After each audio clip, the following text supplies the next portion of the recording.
할렐루야. 하나님의 은혜와 평강이 우리 모두에게 임하기를 예수님의 이름으로 축원해 드립니다. 오늘 말씀은 사도행전 5장 33절에서 42절 말씀을 근거로 마침내 복음이 이긴다라는 제목으로 하나님 말씀 증거하겠습니다. 성령이 이끄는 교회 사도행전 강의 24번째 시간입니다. 사도행전은 성령이 어떤 분이신가, 성령이 우리 가운데 임할 때 어떤 역사들이 나타나는가라는 것들을 여실히 또 역사를 통해서 또 이 사실을 통해서 우리에게 보여주고 있는 것이 사도행전 말씀입니다. 또한 성령이 교회를 통해서 일하실 때 어떤 놀라운 역사들이 일어나게 되는가, 결과적으로 보면 성령이 임하게 되고 예수님께서 이 땅에 사역을 마치시고 하늘로 올라가시면서 한마디 말씀을 하시죠. 유언과 같은 말씀을 하시죠. 오직 성령이 너희에게 임하시면 너희가 권능을 받고 예루살렘과 온 유대와 사마리아와 땅끝까지 이르러 내 증인이 되리라 라고 한 말씀 하시고 하늘로 올라가셨죠. 그 말씀을 들었던 이 제자들은 뭐 아무것도 할 게 없으니까 우리가 뭘 해야 되지? 그래서 모여서 기도한 것, 이게 너무 잘한 것이죠. 그래서 우리가 정말 막막한 일이 있을 때 뭘 해야 될지 모를 때 해야 될 가장 중요한 거 있으면 그것이 있습니다. 그것이 뭐냐면 모이는 것이죠. 모여서 기도하는 것입니다. 그러면 성령이 임하게 되고 성령이 일하시는 역사, 내가 일하는 것이 아니라 성령께서 일하시는 하나님의 그 놀라운 일들을 우리가 보게 될 것입니다. 성령께서 하셨던 일이 무엇입니까? 성령께서 하시는 가장 큰 일이 있다면 하나 되게 하시는 것입니다. 하나님과 우리가 하나 되게 하고 성도가 하나 되게 하는 것, 이것을 한마디로 말하면 이것을 교회라고 이야기를 합니다. 교회는 건물이 아니라 조직이 아니라 하나됨을 이루는 공동체이죠. 하나님과 우리가 가운데 막혔던 담인 죄를 무너뜨리고 하나 되게 하는 것, 뿐만이 아니라 사람과의 관계도 마찬가지죠. 죄로 인해서 다 막혀있던 관계들이 있었습니다. 둘이 있는 것 같지만, 부부관계도 둘이 있는 것 같지만 사실은 따로 된 둘이 같이 사는 것이 바로 다 부부죠. 그래서 같이 있으면 서로 하나가 될 것 같은데 다 서로를 미워하고 원수라고 이야기하고 또 그런 찢어진 관계들, 무너진 관계들, 그 예수님의 십자가의 그 은혜를 통해서 그것들을 하나 되게 하시고 성령을 통해서 하나된 공동체를 일어나가는 것, 그래서 그 가정 공동체도 교회 공동체를 일어나고 나가는 것, 이것이 바로 성령의 역사인 것입니다. 성령께서 함께 하시면은 하나된 역사가 나타납니다. 그래서 온전하게 성령이 임하는 교회는 하나된 공동체를 일어나가는 것, 이것이 바로 교회의 힘이고 능력인 것이죠. 또한 교회의 가장 큰 힘과 능력, 그 파워가 있습니다. 그것은 바로 오직 예수 그리스도. 예수 그리스도가 그 안에 있는 것, 이것이 바로 가장 큰 힘이 되는 것이죠. 이것을 바로 복음이라고 얘기합니다. 복음이라는 것은 어려운 것이 아니라 예수님의 복음입니다. 예수님의 이야기를 하는 것, 이것이 복음이고 이것이 복음의 능력이 되는 것입니다. 전도도 어려운 것이 아닙니다. 예수님 이야기하는 것입니다. 예수님 믿고 내가 구원받고 예수님 믿고 하나님의 은혜 가운데 내가 변화된 것을 이야기하는 것, 이것이 복음이죠. 그 복음을 통해서 하나님의 능력이 나타나게 되는 것입니다. 그래서 우리의 신앙은 다른 것이 아닙니다. 예수님 한 번 붙드는 것입니다.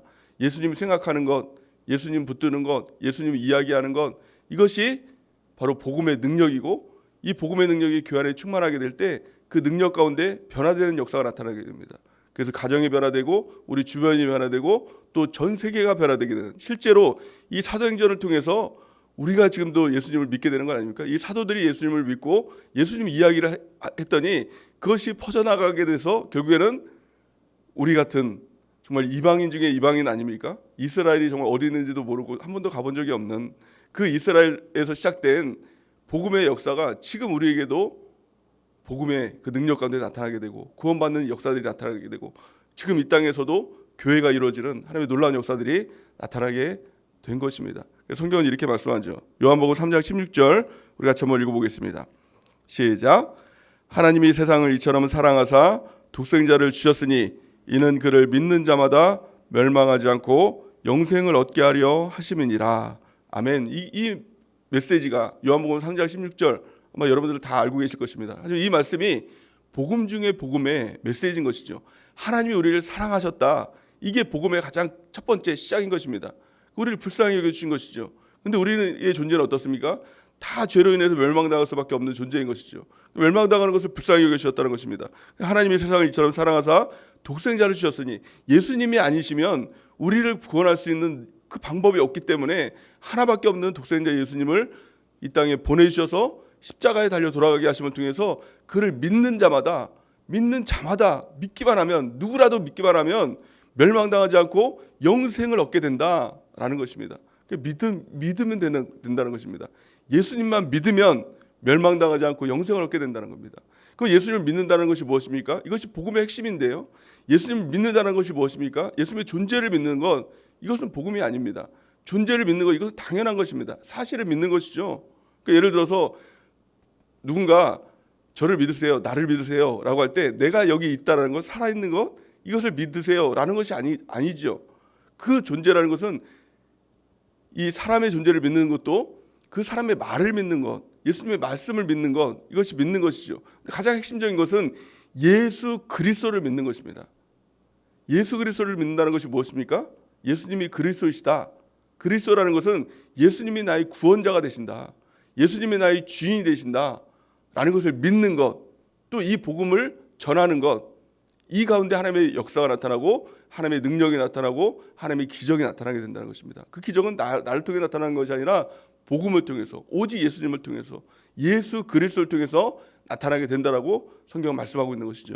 로마서 고린도 전서 2장 2절에 보니까 사도 바울이 이렇게 고백하는 겁니다. 우리 같이 한번 읽어볼까요? 시작. 내가 너희 중에 예수 그리스도와 그가 십자가에 못 박히신 것 외에는 아무것도 알지 아니하기로 작정하였습니다. 아멘. 이 사도 바울이 예수님을 발견했습니다. 복음을 발견했습니다. 그 십자가의 그 은혜를 발견했습니다. 그를 통해서 내가 구원을 받았음을 깨달았습니다. 그리고 났더니 오직 예수님 외에는 그가 알고 있었던 지식들이 얼마나 많았습니까? 그는 가말리엘의 후예로서 많은 지식을 가지고 있었습니다. 이 당시 가말리엘의 후예였던 것은 지금으로 보면 서울대생, 서울대 수석 합격 이 정도의 이제 그런 그 어떤 스펙을 갖고 있는 것이죠. 근데 그 모든 것도 다 필요가 없다. 오직 예수님 외에는 내가 아무것도 알지 않기로 내가 작정하였다라고 고백하는 것입니다. 우리도 그 예수님을 믿어야 되겠죠. 그 말씀을 통해서 예수님을 발견해야 되겠죠. 그 예수님만 우리 가운데 있으면 나머지는 아무것도 없어도 된다는 것입니다. 그것이 진정한 복음의 핵심인 것입니다. 교회의 핵심 복음입니다. 복음의 핵심 바로 예수님을 믿는 것이죠. 예수를 믿는다는 것은 예수 그리스도, 예수님이 나의 구원자이시고 예수님이 나의 주인이십니다 라는 것을 믿는 것입니다. 이걸 정말 믿는다면, 실제로 믿는다면, 진짜로 믿어진다면 우리 삶 가운데 정말 두려움이 없는 삶을 살아가게 되는 것입니다. 그 어떤 사람도, 그 어떤 일도, 그 어떤 환경도 두려울 것이 없어요. 왜냐하면 예수님이 구원해 주시면 되잖아요. 아니 죽은 자도 살리시고 없는 것을 있는 것으로 부르시는 그 하나님이 나의 구원자이시고 나의 주인이시라면 죽어도 살면 되잖아요. 병 걸려도 나으면 되잖아요. 없어도 있는 것으로 부르시는 그 하나님께 나가면 하나님께서 풍성히 채워주시잖아요. 그것이 우리의 자신감이 되는 것입니다. 하나님만 계시면 된다라는 것이죠. 하나님 계시면 되고 하나님 안 계시면 안 됩니다. 이 고백이 우리의 능력이 되고 우리의 담대함이 되는 것입니다. 오늘 그 믿음이 여러분들에게 부어지는 귀한 축복과 은혜가 있기를 예수님의 이름으로 간절히 축원해 드립니다. 이 초대교회, 이 사도들의 시대는 사도들은 아무것도 없었습니다. 정말 아무것도 없었어요. 근데 예수님 한 분이 있었더니 담대했죠. 누가 핍박을 하든 누가 자기를 죽인다고 하든 담대했어요. 아니 죽으면 천국이지. 오히려 나를 좀 죽여다오. 이런 담대함이 있지 않았겠습니까? 그래서 그들은 천국 바라보고 났더니 이 땅에 의해서 박해당하고 죽임당하고 이런 것들이 전혀 어떤 두려움이 되지 않았다는 것이죠. 그래서 예수님을 잃어버리면 이 땅에 전전긍긍하게 됩니다. 무엇을 얻을까, 무엇을 가질까, 또 죽는다라고 하면 죽을까 봐 두려워서 마귀에게 종노릇 하게 되는 것이죠. 근데 예수님이 우리 가운데 계시면, 예수님을 소유하게 되면 이 땅에서 예수님이 나를 구원해 주시고 예수님이 나를 공급해 주시고 예수님이 나의 주인 되시고, 또 만약에 그 모든 것이 없다고 할지라도, 죽음이 몰려온다고 할지라도, 아니 예수님과 함께 있으면 천국이 보장된 삶이니 두려움이 없는 것입니다. 우리가 그 예수님을 우리 마음 가운데 모셔드리고 예수님이 복음이 되어서 이 땅에서 담대하게 승리하는 저 여러분들의 은혜가 넘치기를 예수님의 이름으로 간절히 축원해 드립니다. 이제 새해를 우리가 준비하고 있죠. 새해는 여러분들 어떻게 살 것입니까? 무엇을 계획할 것입니까? 무엇을 갖고 무엇이 되고 무엇인가 이루는 것이 목적이 아니라 오직 예수 그리스도가 실제가 되고 예수 그리스도로 충만하게 돼서, 그래서 예수 그리스도만을 내가 모시고 예수 그리스도만을 증거하는 삶을 살겠습니다. 이 고백 가운데 나가는 은혜가 있길 바랍니다. 그렇다면 우리도 초대교인들과 같이 이 사도들과 같이 하나님의 능력 가운데 놀라운 주님의 은혜 가운데 동행하는, 주님과 동행하고 주님께 쓰임받는 우리 모두가 될 줄을 믿습니다. 이 사도행전의 역사는, 성령의 역사는, 교회의 역사는 오직 하나였습니다. 그것은 복음, 예수 그리스도 그 역사였던 것입니다. 사도들 안에는 성령이 충만했죠. 성령이 충만하다는 것은 예수 그리스도의 영, 이 성령은 예수 그리스도의 영이죠. 예수 그리스도의 영으로 충만하다는 것이고, 다른 말로 하면 오직 예수로 충만했다는 것입니다. 툭 찌르면 예수의 이름이 나온 것이죠. 누구를 만나던 예수 이야기한 것입니다. 그래서 복음의 어떤 사형리 그런 것들을 막 암송하고 그렇게 복음 증거한 게 아니라 그냥 자기가 만난 예수 그리스도, 자기가 경험한 예수 그리스도, 그걸 그냥 이야기한 것입니다. 이게 복음이었어요. 그랬더니 많은 사람들이 구원을 받게 되죠. 한 번에 복음 메시지를 통해서 3,000명이 구원받는 역사를 나타나죠. 또 한 번 증거하고 났더니 남자만 5,000명이 구원받는 역사들이 나타나게 됐죠. 남자만 5,000명이었다는 것은 남녀노소 다 합치면 10,000명, 최소한 10,000명이 넘는 사람이 한 번의 설교를 통해서, 한 번의 복음 증거를 통해서 그런 역사들이 나타나게 됐다는 것입니다. 교회 부흥의 역사가 나타나게 된 것이죠. 그 역사들이 지금도 동일하게 나타날 수 있다는 것입니다. 복음이 변화시키는 것입니다. 복음이 나를 변화시키고, 복음이 여러분들의 가정을 변화시키고, 복음이 여러분들의 주변을 변화시키고, 이 땅을 변화시키고, 전 세계를 변화시키는 하나님의 놀라운 역사가 나타나게 될 줄을 믿습니다. 그 복음이 있느냐는 것입니다. 또 그 복음을 내가 전하고 있느냐는 것입니다. 그것이 바로 하나님께 쓰임받는 사람, 사도로서의 하나님의 능력 가운데 부어진 사람일 줄 믿습니다. 저 여러분들이 그런 사람들은 은혜가 넘치기를 바랍니다. 근데 오늘 본 말씀에 보니까 복음을 통해서 3,000명이 구원받고 회개하고 돌이키는 역사가 일어나는 반면에 또 5,000명이 회개하고 돌이키고 천국 백성이 되는 사람이 있었는가 하는 반면에, 오늘 본문에 보니까 복음의 메시지를 들으면서 크게 분노하고 그들을 죽이고자 하는 사람들이 있었다는 것입니다. 왜 복음의 메시지는 능력이 되는데, 예수의 말씀, 그 말씀은 능력이 되는데 왜 이런 일들이 일어나게 될까요? 우리가 복음을 증거할 때도 마찬가지죠. 또 설교를 들을 때도 어떤 사람은 은혜를 받고 또 회개하고 돌이키는 사람이 있는 반면에, 어떤 사람은 강팍한 사람이 있고 거기에 반발하는 사람도 있다는 것입니다. 왜 그럴까요? 우리도 마찬가지죠. 저 여러분들도 마찬가지일 것입니다. 하나님의 말씀이 증거될 때 그 말씀으로 회개하고 돌이키고 또 성령의 충만을 받는 반면에, 어떨 때는 우리의 마음도 마찬가지로 딱딱하게 굳어질 때가 있죠. 왜 그렇게 얘기를 하지? 왜 그렇게 설교가 왜 말씀은 그렇게 나에게 이야기를 하지? 라고 할 때도 있지 않습니까? 우리의 마음도 점검해 봐야 된다는 것입니다. 그것은 말씀 메시지에 문제가 있는 것이 아니라 내 마음에 문제가 있다는 것을 우리가 점검하고 내 마음을 깨뜨리고 다시 옥토밭으로 만들어야 되겠죠. 길가밭, 가시덤불, 돌짝밭, 이런 것들을 다 제거하는 귀한 은혜가 있길 바랍니다. 그래서 이번 한 주간 우리가 해야 될 것이 무엇입니까? 우리 마음밭을 준비하는 것입니다. 영세배를 받을 때도 마찬가지죠. 우리가 그 말씀, 하나님의 말씀은 순결합니다. 문제는 우리의 밭에 문제가 있는 것이죠. 그래서 한 주간 우리가 준비하면서 기도로 충분히 준비될 이유가 있다면, 우리 마음이 딱딱한 길가밭이라면 갈아엎어야 되겠죠. 돌짝밭이라면 그거 다 깨뜨려 버려야 되겠죠. 또 가시덤불, 세상의 염려, 의심, 걱정, 이거 다 제거해 버려야 되겠죠. 그리고 착하고 좋은 마음으로 옥토와 만들어서 우리가 주님 앞에 나갈 때, 말씀의 씨앗을 받을 때 그 말씀이 산 가운데 30배, 60배, 100배의 열매를 맺게 될 줄 믿습니다. 그렇다면 오늘 본 말씀에 보니까, 오늘 33절 말씀에 보니까 뭐라고 말씀하고 있습니까? 그들이 듣고 크게 노하여 사도들을 없이 하고자 할 때, 이렇게 얘기합니다. 똑같은 복음의 메시지, 예수님의 십자가의 메시지, 부활의 메시지가 증거될 때 어떤 사람들은 그들을 크게 노하고 이 사도들, 말씀 전하는 자를 죽여버리고자 하는 그런 일들이 나타나게 됐다는 것입니다. 왜 그들에게 그 마음들이 생겨나게 됐을까요? 가장 첫 번째 마음은 강팍한 마음 때문에 그렇습니다. 우리 마음 가운데도 이 강팍한 마음을 깨뜨려 버려야 된다는 것이죠. 로마서 2장 5절 말씀 우리가 한번 읽어보겠습니다. 시작. 다만 내 고집과 회개하지 아니하는 마음을 따라 진노의 날, 곧 하나님의 의로우신 심판이 나타나는 그 날에 임할 진노를 내게 쌓는도다. 아멘. 우리의 마음이 하나님의 말씀이 증거될 때 은혜의 마음이 됩니다. 은혜 받아야 되죠. 근데 그것을 은혜 받지 못하도록 만드는 것, 강팍한 마음, 고집스러운 마음, 회개하지 않는 마음, 이 마음들을 다 다 깨뜨려야 되는 것입니다. 이것이 바로 길가밭 칠 수가 있는 것이죠. 이것이 바로 돌짝밭 칠 수가 있는 것이죠. 이것이 바로 가시덤 뿌릴 수가 있는 것이죠. 이 마음들을 다 깨뜨리고 우리가 주 앞에 엎드려서 회개하고 또 우리의 마음을 온순한 마음으로 또 우리의 마음을 주님이 원하는 마음으로 회개하는 마음으로 변화시키는 귀한 한 주간이 되는 은혜가 있길 바랍니다. 두 번째, 이들의 마음이 강팍하고 또 이들의 마음이 격분한 이유, 그것은 바로 그들의 마음이 육의 마음이었다라는 것을 성경은 말씀하고 있는 것이죠. 육신의 사람은 하나님의 말씀을 듣지 못합니다. 성령이 아무리 말씀을 하셔도 그 말씀을 듣지 못한다는 것입니다. 우리가 육의 사람이라면 영의 사람으로 변화되는 귀한 한 주간이 되는 은혜가 있길 바랍니다. 고린도전서 2장 14절 우리가 한번 읽어보겠습니다. 시작. 육에 속한 사람은 하나님의 성령의 일들을 받지 아니하나니 이는 그것들이 그들에게는 어리석게 보이며 또 그는 그것들을 알 수 없나니 그러한 일들은 영적으로 분별되기 때문이니라. 아멘. 그리고 말씀을 받을 때도 육으로 받는 것이 아니라 영으로 받는 것입니다.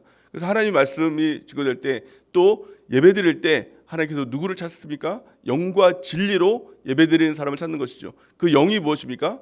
영과 진리로 예배를 드린다고 할 때 그 영은 성령을 얘기하는 것이 아니라 영어로 보면은 스피릿이라는 단어 중에 대문자로 된 것이 이제 성령이고 소문자로 된 것은 나의 영을 이야기하는데 영과 진리로 예배드린다고 할 때 영문 성경을 보면 NIV의 성경을 보면 소문자로 써져 있죠. 그것은 나의 영입니다. 예배를 드릴 때 영과 진리로 예배드린다는 것은 내 영을 사용하는 것이죠. 내 영이 진리의 말씀을 붙들고 예배를 드리는 것. 그러니까 내가 이 육적인 생각들을 제거할 수 있다는 것입니다. 내 스스로 내 영이 하나님의 말씀을 붙들 수 있다는 것입니다. 내 의지, 이것이 하나님께서 나에게 주신 그 영인 것입니다. 우리가 그 영을 사용하는 것입니다. 그래서 하나님을 아는 것에 높아졌던 그 마음들을 다 복종시키는 것, 그것은 내가 할 수 있는 것이죠. 그래서 이 시간도 우리가 내 영을 통해서 하나님께 나가겠습니다.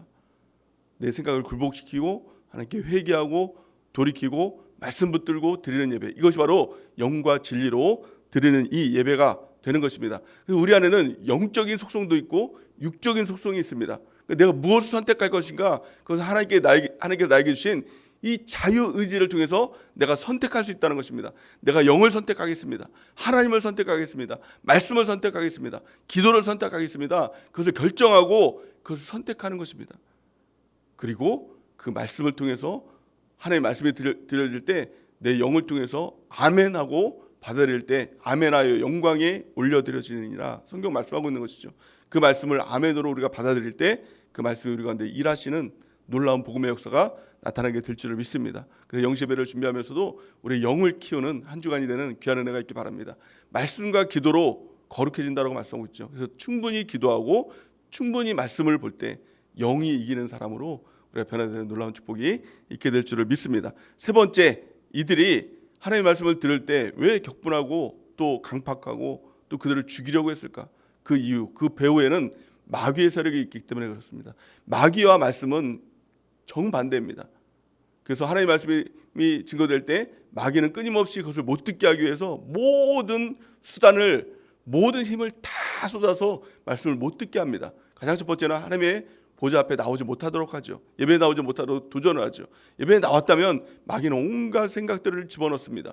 그럴 때 그것들을 끊어내야 되는 것입니다. 예수 이름으로 다 쫓아내고 오직 말씀을 듣겠습니다. 말씀 앞에 서겠습니다. 이 고백 가운데 나갈 때 마귀를 이길 수가 있는 것이죠. 마귀를 대적하고 하나님께 복종할 때 마귀는 떠나가는 역사가 나타나게 되는 것입니다. 그래서 말씀을 듣지 못하는 모든 이유 중에 하나는 그것은 마귀의 세력이 있다라는 것을 우리가 깨달아야 한다는 것입니다. 근데 참 놀라운 것은 이 종교 지도자들은 이 말씀을 대적했죠. 그들을 죽이려고 했죠. 그런데 참 놀라운 것은요, 조금 이후에 6장 말씀에 보면 이들의 대다수가 어떻게 됩니까? 하나님의 말씀에 복종하고 돌아오는 하나님의 역사가 나타나게 되는 것입니다.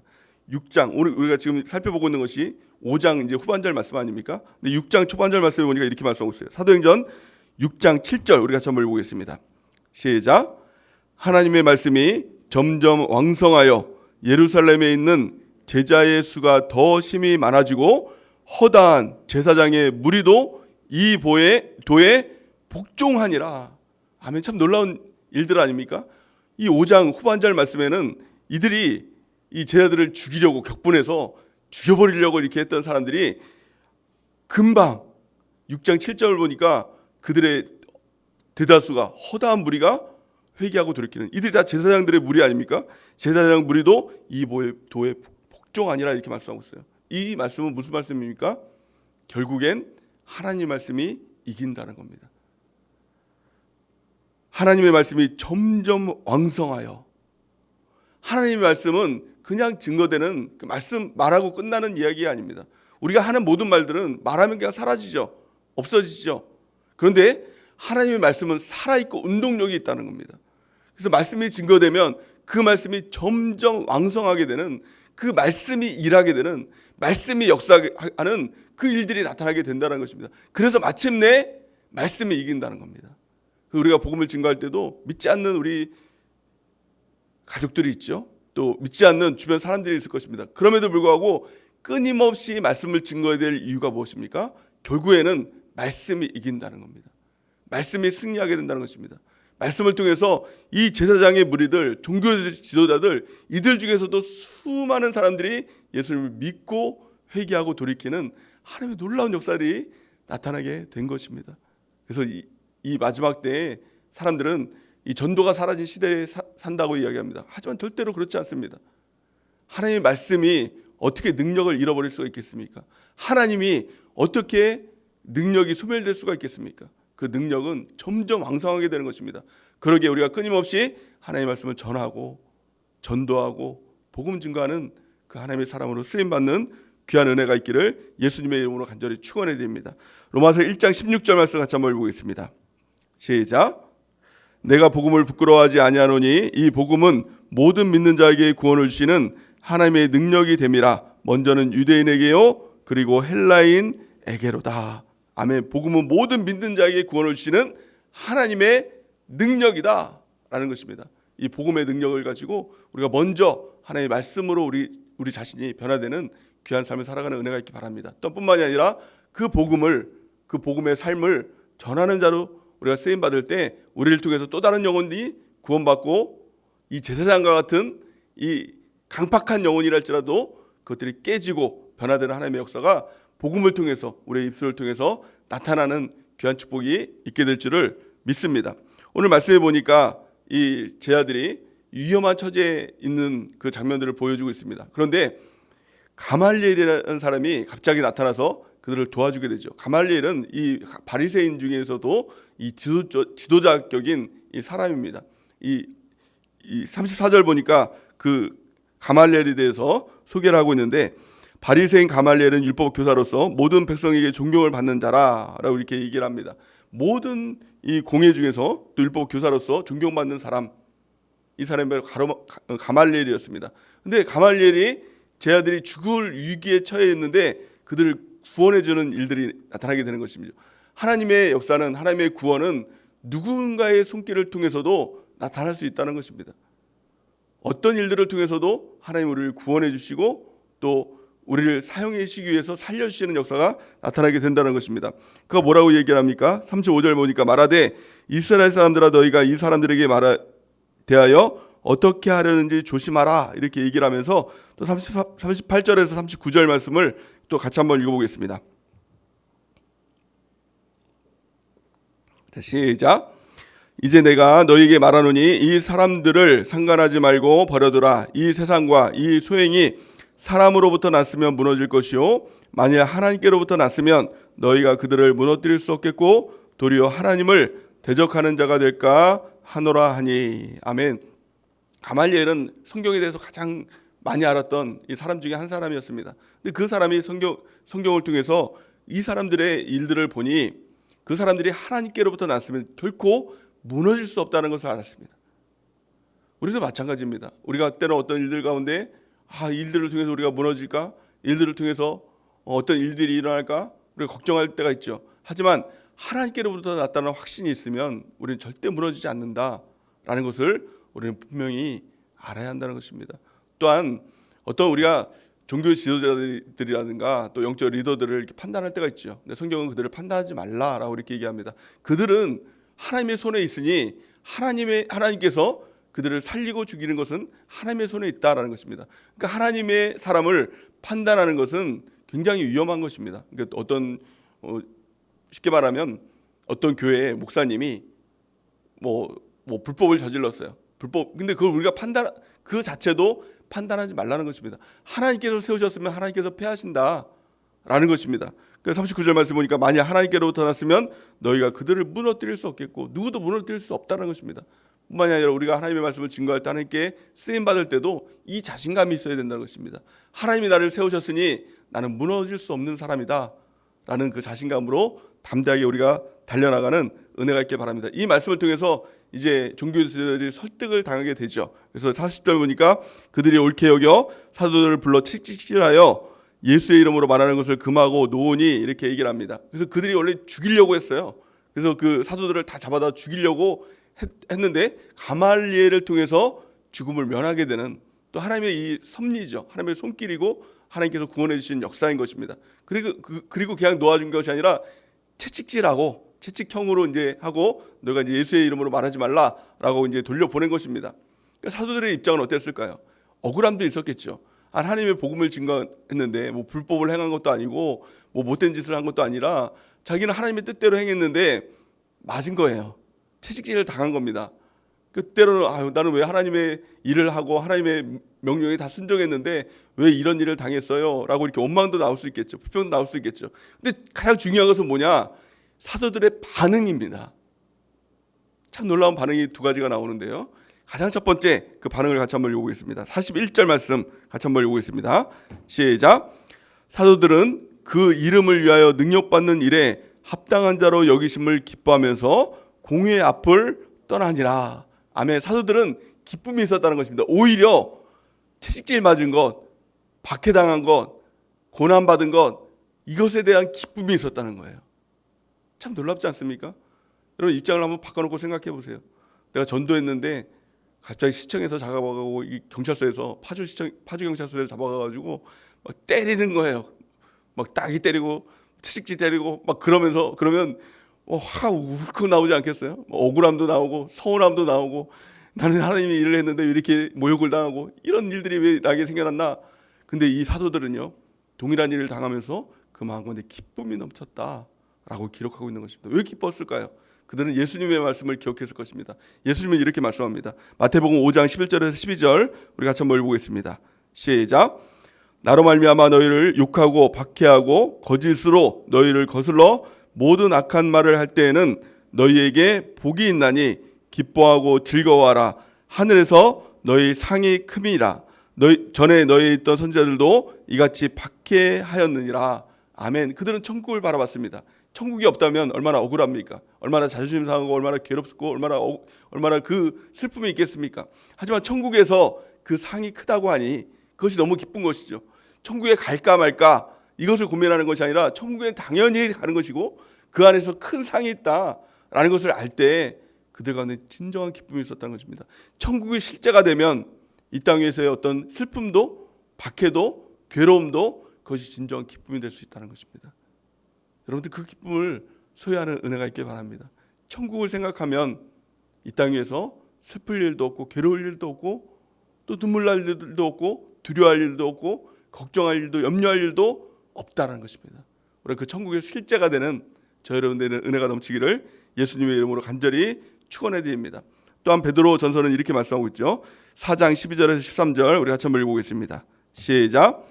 사랑하는 자들아 너희를 연단하려고는 불시험을 이상한 일 당하는 것 같이 이상히 여기지 말고 오히려 너희가 그리스도의 고난에 참여하는 것으로 즐거워하라. 이는 그의 영광을 나타내실 때 너희로 즐거워하고 기뻐하게 하려 함이니라.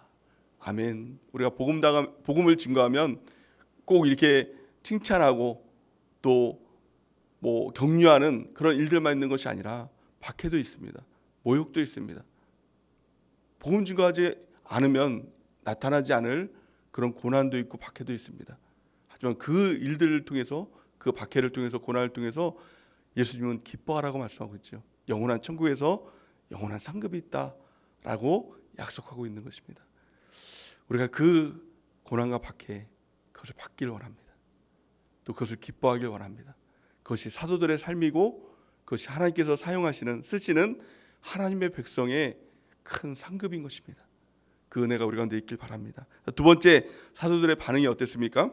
그들은 날마다 어디에 있든지 쉬지 않고 예수님을 전했다라고 성경은 말씀하고 있죠. 42절 말씀 같이 한번 읽겠습니다. 42절 시작. 그들이 날마다 성전에 있든지 집에 있든지 예수는 그리스도라고 가르치기와 전도하기를 그치지 아니하니라. 아멘. 그들은 계속했다는 것입니다. 위협함이 있고 이 박해가 있고 또 여러 가지 죽음의 그런 위험이 있을지라도 그들은 계속 전도했다는 것이죠. 오늘 본 말씀에 보니까 날마다 성전에 있든지 집에 있든지 뭐라고 전도했을까요? 아주 단순한 메시지를 전했습니다. 그 메시지는 예수는 그리스도다, 이거 하나 전했습니다. 그 복음의 메시지는 어렵지 않습니다. 아주 복잡하지 않습니다. 예수님이 그리스도이십니다, 이거 전한 겁니다. 예수 그리스도를 전한 것이죠. 예수 그리스도가 뭐라고 했습니까? 예수님이 나의 구원자이십니다. 예수님이 나의 주인이십니다. 이게 복음의 메시지이고 복음의 메시지 전부인 것이죠. 그것을 전했다는 것입니다. 또한 가르치기와 전도하기를 그치지 않았다. 두 가지를 얘기하고 있죠. 전도하는 것, 이거 복음을 전하는 것이죠. 또 두 번째는 이 가르친다는 것은 양육한다는 것입니다. 예수님에 대해서 잘 가르치는 것이죠. 그래서 우리 교회가 전도와 양육과 돌봄, 이 세 가지를 강조하고 있지 않습니까? 이것이 바로 성경적인 것입니다. 전도하고 양육하고 돌봄을 통해서 승리하는 역사가 나타나고 마침내 복음이 승리하는 역사가 나타나게 되고 또 이를 통해서 담대함으로 우리가 복음 증거하는 하나님의 역사가 나타나게 되는 것입니다. 우리가 이 삶을 살아가는 은혜가 있길 바랍니다. 이 땅에서 우리가 사는 이유와 목적, 잘 살기 위해서 이 땅을 사는 것이 아닙니다. 무엇이 되기 위해서, 무엇을 갖기 위해서, 우리가 건강하기 위해서 사는 것 아니죠. 또 오래 살기 위해서 이 땅을 사는 것 너무 이 넌센스지요. 또 우리가 돈을 많이 벌기 위해서 이 땅을 사는 것, 이것 또한 넌센스입니다. 왜냐하면 죽음 앞에서 이것들은 다 무용지물이에요. 아무것도 아닌 것입니다. 이 땅에 사는 가장 가치 있는 일, 복음 증거입니다.